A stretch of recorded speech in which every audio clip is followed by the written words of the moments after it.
welcome to a little bit of discussion about Venn diagrams and set notation. I just wanted to introduce you to four kind of main diagrams regarding Venn diagrams. A Venn diagram is normally two circles, maybe three circles that are crossed over, and each of those circles represents a set or a certain event of things happening. So in this case is A or B. That event could be many different things, passing tests, or things to do with how many people play sports and this, that and the other. So it could be anything, particularly those sets. And this is, we're going to do two examples afterwards to have a look at this, but we just need to introduce ourselves to some of the terminology. Now, when we do set diagrams, generally speaking, what we do is, or a Venn diagram, what we do is we try and make sure that the A and the B cross over. Okay, there are times when they don't cross over, but we do try and make them cross over. And we say that what happens is that if they cross over in the middle, that they belong to both set A, which is the red one in this case, and set B, which is the blue one. And so anything in the middle would belong to both. Okay. Now, there are other options when we start talking about that. There are times when, for example, these two here, they don't cross over, and we'll come to that in a minute. But generally speaking, they are going to be a set of values. Okay. When we start thinking about the terminology of this, the first instance here is what we call a union. A union is represented by a letter, well, not necessarily a letter, a symbol, should I say. Then it looks like a U shape. All right. And we sometimes refer to this as the OR. So we say A union B. If we were thinking about logic gates in terms of digital things and digital processes and things like that, we might call this an OR gate. All right. So this is a representation of A or B. This one over here is called the intersection. The intersection is the section where it belongs to both A and B.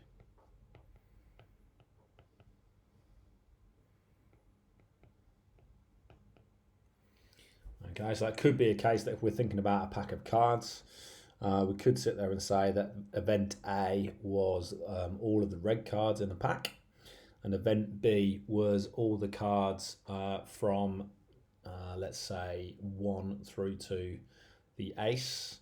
Then in the middle would be all of the cards that were both red, and in terms of those numbers. So we call this the AND function. And it's called the intersection if we were using our proper terminology, okay? One below that is something we call the complement, and it's actually something relatively logical to kind of think about.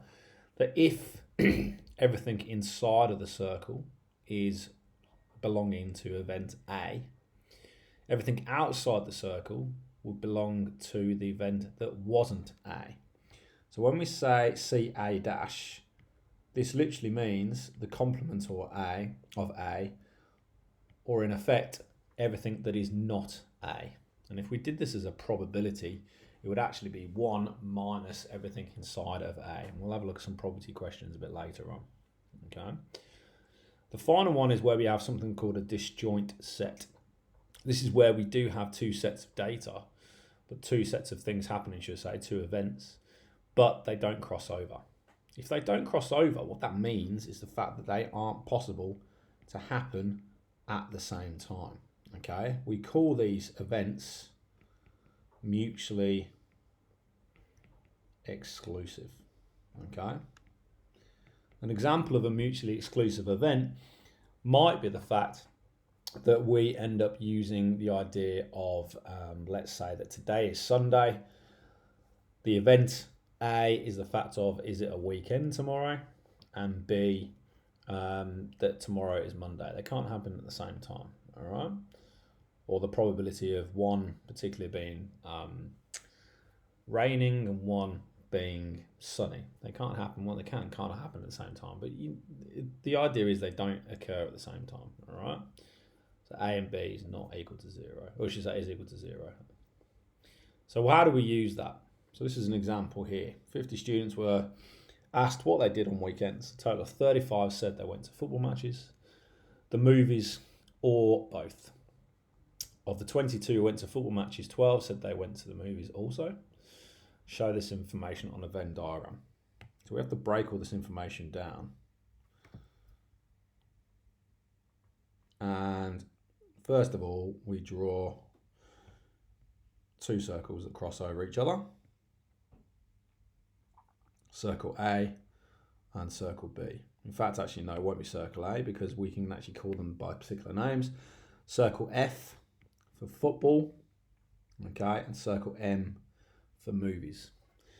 Now, Venn diagrams work with probabilities, but also with numbers as well. If we can do numbers, then what happens is that if we want to do a probability, we just look at the number and add up all the rest and then make it out of the total. Now, in terms of filling these things in, okay, what we're going to work out here is there's various pieces of information. The idea is 50 students. 35 went to football matches, the movies, or both. 22 went to football matches. Okay, of the 22 went to football matches, 12 also said they went to the movies. A lot of information there. Okay, we were looking really to fill out some piece of information that we know straight away. We know that the whole thing should add 50. And it says 35 for the or section. So therefore what that means is that 35 represents every bit of our circles. 35 should add up in total there. What that means, if a 35 add up in total there, that must mean that there's 15 left on the outside that don't fit into either being, they've answered the particular survey and they've said that they don't go to football or they don't go to the movies. Okay, so there's 15 left over. Now, in terms of what's inside of the circle, okay, we probably should look normally at the last piece of information. It says of the 22 people that went to football matches. So what that means, 22 is inside the green circle, 22. Okay, I'm just going to put that in green there. 22 went to football matches, but of those 22, they said 12 also went to the movies, which means that they did both. The football matches and the movies. So therefore, that must mean that 12 goes in the middle here. 12 people said they did football and the movies. And remember the fact that we said that 22 went to football matches. That must mean that that's 10 inside that little bit left over, because there's 22. If you take the 10 and the 12, they add together. To work out the others and see how many went to movies, we now go back to the information that we had previously. Okay, the information we had previously said that we had 35, and 35, remember, was the blue, and I'm going to say blue here, and 35 was all the way around in both circles. So if that's the case, 35, 10 and 12 make 22, which means that 13 must be left over when we get to the final answer. There you go. All right. What that means is, if we answer the questions, it says how many students went to the movies but not to the football matches. How many went to the movies? So 25 went in total, but it says but not to football matches. So we're looking for the probability. Okay, well, not the probability, in fact, the number of students, not the probability. The number of students that went to the movies but not football matches. So movies and not football. Okay, movies and not football. So if they went to the movies and not football, the answer must be 13.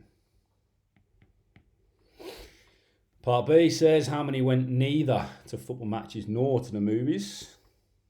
Okay, so nor to the movies. That word nor is quite key there. Okay, nor. That's the opposite of or. So or is everything included, nor means not included.